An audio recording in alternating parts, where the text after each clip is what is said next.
মানুষ কখনোই একদিনের মন খারাপে কিংবা হঠাৎ বলা একটা কটু কথার কারণে রাগ হয় না, ঝগড়া করে না।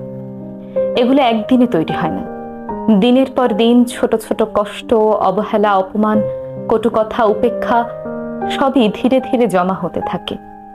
কিছু মানুষ চুপচাপ সহ্য করে যায়, হাসি মুখে সব মেনে নেয়, কিন্তু সহ্যেরও তো একটা সীমা থাকে। যখন সেই সীমা পার হয়ে যায় তখনই ঘটে বিস্ফোরণ। তখন আর ব্যথা বোঝাতে হয় না, শব্দই গর্জে ওঠে। তখন মানুষ আর কিছু ভাবার আগেই বলে ফেলে সবকিছু।